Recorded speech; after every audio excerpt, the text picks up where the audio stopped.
এটা হচ্ছে দমদমিয়া লেক। এটা হচ্ছে 2 নং মাহমুদাবাদ ইউনিয়ন আর চুনারগড় উপজেলা। এটা কি জানি দমদমিয়া লেক, মোটামুটি একটা পরিচিত, হাঁটেন যাই, মোটামুটি পরিচিত একটা জায়গা। আজকে এই পাশটা ঘুরে দেখবো, আপনারাও দেখেন কি অবস্থা। ওই পাশে লেক আছে, লেক, আর এই পাশটা জানুন আপনি, আপনার স্বাভাবিক এই পাশে যান। গাছগুলোও খুব সুন্দর, সারা মাঠের মধ্যে একটা বড় বট গাছ। আর ওই গাছটা পর্যন্ত যান, ওই গাছটা পর্যন্ত গিয়ে আমরা ব্যাক করে ফেলবো, বুঝছেন? ভালোই লাগতেছে। তবে লেকটা পদ্ম থাকলে ভালো লাগতো। বাবা দেখেন আপনারা, এই কৌশিক দেখছো, কি দেখছো ভাইয়া? আমার নামাই দেন। তিনজন হবে না।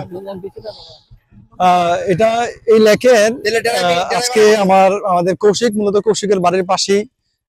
কত কিলো কৌশিক? আমার এখান থেকে হচ্ছে 5 কিলোর মতো ম্যাক্স আর কি, ওর বাড়ি থেকে আর কি। আমরা ওই জায়গায় আসছে, কৌশিক আসছে আর হাবিব ভাই আসছে আমাদের ব্রাহ্মণবাড়িয়া থেকে। তারপরে এক্সপ্লোর করতেছে, খুব এনজয় করতেছে, আমরাও ভালো লাগতেছে আমাদের। আর এই বিকেলের মুহূর্তটা মোটামুটি ভালো লাগতেছে। আর ওই পাশে লেকের পানিটা দেখো তো কি অবস্থা। ও পদ্ম ফুল কম, তাই না? বেশি নাই তো।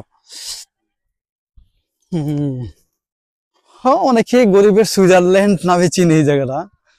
খুব নতুন একটা স্পট, যদিও আগের ছিল, বাট নতুন হিসেবে ভালোই লাগতেছে। বিকেলে কেমন লাগতেছে ছবিতে জানি না, ভিউটা কেমন লাগতেছে অ্যাকচুয়ালি, আসলে খুব সুন্দর। আমরা একটা ছবি তুলবো, ছবি তুলবো। কৌশিক দাও, কৌশিক দাও। হ্যাঁ রেডি। এই আপনি একটা ছবি তুলেন। রেডি? আমিও নেই না, বেটার মাইক দিলেই বা।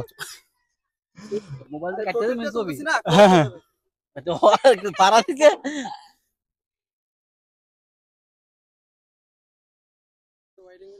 দেন